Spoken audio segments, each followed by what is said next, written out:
ఒక్కసారి కొమ్మూరి గోల్డ్ కి కాల్ చేయండి. తాకట్లో ఉన్న మీ బంగారాన్ని విడిపించి మార్కెట్ ప్రైస్ కి వాళ్ళు కొనుక్కుని మిగతా డబ్బులు మీకు ఇచ్చేస్తారు. హాయ్, వెల్కమ్ టు మనం టీవీ. కట్నం అడిగేవాడి గాడిద. సో పీఓకే గురించి ప్రతి ఒక్క భారతీయుడికి పీఓకే గురించి చెప్తే రక్తం మరిగిపోద్ది. ఎలాగైనా సరే పీఓకేని ఇండియాలో కలిపేయాలి అని చెప్పి. సో టెక్నికల్గా పీఓకే ఇండియాలో భాగమే, కానీ పాకిస్తాన్ ఆక్యుపైడ్ చేసిందని చెప్పి మనం ఆ హద్దు పెట్టేసుకొని మనం మాట్లాడుకుంటూ ఉంటాం పీఓకే గురించి ఎప్పటి నుంచో ఇది. సో దీనిపై బ్రిటన్ ఎంపీ ఒకతను బ్లాక్మెన్ అనే ఒక అతను స్పందించారు. పీఓకేని ఎట్టి పరిస్థితుల్లో భారత్లో విలీనం చేయాలంటూ ఘాటు వ్యాఖ్యలు చేశారు ఆయన. సో పీఓకేని మన ఇండియాలో కలిపేయాలని చెప్పి ఇండియన్ గవర్నమెంటో ఇండియన్సో మాట్లాడటం వేరు. మనకు సపోర్ట్ చేసేవాళ్ళు లైక్ రష్యా కావచ్చు, ఇంకొకళ్ళు కావచ్చు. ఇలాంటి వాళ్ళు మాట్లాడకుండా మనల్ని పరిపాలించిన వాళ్ళు బ్రిటిష్ వాళ్ళు మనల్ని పరిపాలించారు. సో మనల్ని కొంచెం ఇబ్బందులు పెట్టారు, మనకి అంటే నాగరికతను నేర్పెళ్ళారు, కొన్ని ప్రాజెక్టులు కట్టెళ్ళారు. బతుకుతెరు ఇది కాదు ఇలా ఉండాలని చెప్పి నేర్పెళ్ళిన వాళ్ళే మన గురించి ఇప్పుడు లండన్లో ఒక హై లెవెల్ మీటింగ్ జరిగింది. పీఓకేని ఎట్టి పరిస్థితుల్లో భారత్లో విలీనం చేయాలంటూ ఎంపీ బ్లాక్మెన్ నేతృత్వంలోని సీనియర్ ఆఫీషియల్స్ మొత్తం కూర్చొని ఎట్టి పరిస్థితుల్లో పీఓకేని కలిపేయాలి, దాంట్లో ఎలాంటి మొహమాటం లేదంటూ కూడా వాళ్ళు ఒక స్టేట్మెంట్ కూడా పాస్ చేసిన పరిస్థితి. చాలా రోజుల నుంచి పీఓకే కోసం చాలా యుద్ధాలు జరుగుతున్నాయి. ఎట్టి పరిస్థితుల్లో మేమే పీఓకేని శాసించగలం, అడ్మినిస్ట్రేట్ చేయగలం అని చెప్పి చాలామంది మాట్లాడుతూ ఉంటారు. పాకిస్తాన్ ఈ పాకి కుక్కలు లైక్ మునీర్ కావచ్చు, షబాజ్ షరీఫ్ కావచ్చు, వీళ్ళంతా నిజంగా పాకి కుక్కలు పిచ్చి పిచ్చిగా మాట్లాడుతూ ఉంటారు. కానీ end of the day rod reality ఏంటంటే పీఓకేలో ఉన్న ప్రజలు భారతదేశంలో కలవాలి, మమ్మల్ని కూడా భారతీయులకు చూడండి. పాకిస్తాన్లో ఉన్న ఈ టెర్రర్ యాక్టివిటీస్ క్యాంప్స్ కావచ్చు, లేకపోతే దానికి సంబంధించిన మనుషులు కావచ్చు, వాళ్ళందరూ మమ్మల్ని ఇబ్బంది పెడతా ఉంటారు. ఇంకెన్నాళ్ళు మేము ఈ బాధ పడాలి అని చెప్పి వాళ్ళు ఎప్పటి నుంచో బాధలు పడుతున్నారు. నేను నిరసనలు వ్యక్తం చేస్తాను.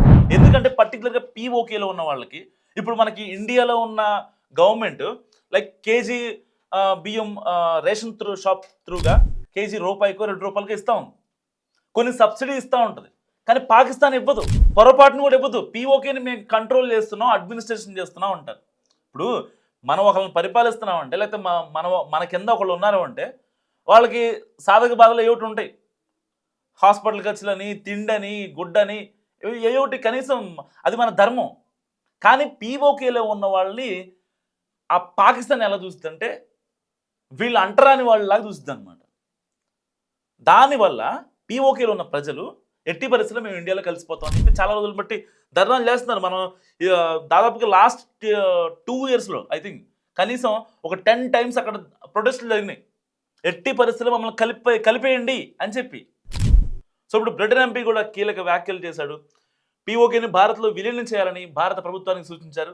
సో కశ్మీర్ పాకిస్తాన్ను ఆక్రమించడాన్ని తాను గతంలో వ్యతిరేకించానని, సో ఎప్పటికీ వ్యతిరేకిస్తూ ఉంటానని కూడా ఆయన అన్నారు. సో ఆర్టికల్ 370 రద్దును ఇప్పుడు కాకుండా 1992 కశ్మీరీ పండితుల వలసల కంటే ముందే చేపట్టాల్సిందని అభిప్రాయం వ్యక్తం చేశారు.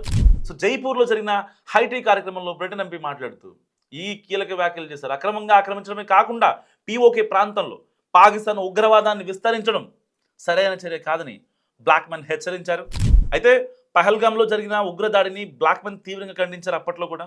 సో కొన్నేళ్లుగా జమ్మూ కాశ్మీర్లో పరిస్థితులు మెరుగుపడుతుండటంతో అక్కడ శాంతి నెలకొందని తాను భావించారని, కానీ పహల్గామ్ దాడితో ఉగ్ర సమస్య మళ్ళీ వెలుగులోకి వచ్చిందని చెప్పారు. సో భారత సరిహద్దుల్లో ఉగ్రవాదాన్ని విస్తరిస్తే కాల్పుల విరమణ ఒప్పందానికి గురయ్యే అవకాశం ఉందని కూడా ఆయన పాక్ను హెచ్చరించారు. సరే, పాక్ విన్నదా పక్కన పెట్టేస్తే ఎట్టి పరిస్థితుల్లో ఈ యొక్క పీఓకేని మన ఇండియాలో కలిపేయాలంటూ కూడా ఎంపీ బ్లాక్మెన్ హై లెవెల్ కామెంట్స్ చేస్తారు ఒక రకంగా చెప్పాలంటే. సో ఇప్పటికే మోడీ గారికి కూడా చాలా లేఖలు వస్తున్నాయి. వెనిజులా మాదిరిగా పీఓకేపై కూడా దాడి చేయండి, ఎలాగైతే ట్రంప్ చేశారో వెళ్ళి డైరెక్ట్గా ఒక అధ్యక్షుడి భవనం పైన వెళ్ళి హెలికాప్టర్ని ల్యాండ్ చేసి, ఆర్మీ హెలికాప్టర్ని ఆ అధ్యక్షుడిని తీసుకొచ్చేసి అక్కడ సుఖశాంతులు ఎలా చేశారో అలాగే పీఓకే పైన దాడి చేసి ఎట్టి పరిస్థితిలో పీఓకేని ఆక్యుపై చేసుకోండి అని చెప్పి ఇప్పటికే మోడీ గారికి చాలా లేఖలు వస్తున్నాయి. సో పీఓకే నుంచి నిరాశ్రయులైన వ్యక్తులు పీఓకే ప్రాంతంలోని ఉగ్రవాద మౌలిక సదుపాయాలపై నిర్ణయాత్మక సాహసోపేత దాడిని ఖండించాలని కూడా ప్రధానిని కోరుతున్నారు లేఖల ద్వారా. సో ప్రాతినిధ్యం వహిస్తున్న పీఓకే శరణార్థులకు ప్రాతినిధ్యం వహిస్తున్న ఇంటర్నేషనల్ సంస్థ ప్రధాని మోడీకి ఇప్పటికే కూడా లేఖ కూడా రాసింది. ఇప్పటికే పీఓకే ఉగ్రవాద మౌలిక సదుపాయాలను కూల్చేసి హిజ్బుల్ ముజాహిద్దీన్ చీఫ్ సయ్యద్ సలావుద్దీన్ ను పట్టుకోవడానికి సర్జికల్ స్ట్రైక్ చేయాలని ఆ సంస్థ చైర్మన్, SOS సంస్థ చైర్మన్ రాజీవ్ కూడా చెప్పుకొస్తున్నారు. అంటే వాళ్ళకి ఎంత వ్యతిరేకత ఉందో అర్థం చేస్తుంది. ఎట్టి పరిస్థితుల్లో పీఓకే ప్రజలు ఇండియాలోనే సేఫ్గా ఉంటారన్న విషయం చాలా మంది తెలుసు, ప్రపంచ దేశాలకు తెలుసు ఆ విషయం. ఇప్పుడు మళ్ళీ బ్రిటన్ లాంటి కంట్రీస్ కూడా మనకు సపోర్ట్ ఉంటే నిజంగా ఈజీగా మనం యాక్సెస్ చేయొచ్చు, దాని డౌట్ ఏం లేదు. అసలు పీఓకేని మనం యాక్సెస్ చేయడము, వాళ్ళ మీద యుద్ధం చేయడము అది చాలా చిన్న ఇష్యూ అది. సో ఫైనల్గా పీఓకే గురించి, పీఓకే ఇండియాలో విలీనం అవ్వడం గురించి మీరేమనుకుంటారు మస్ట్ కామెంట్ చేయండి. చూస్తున్నాండి మన టీవీ.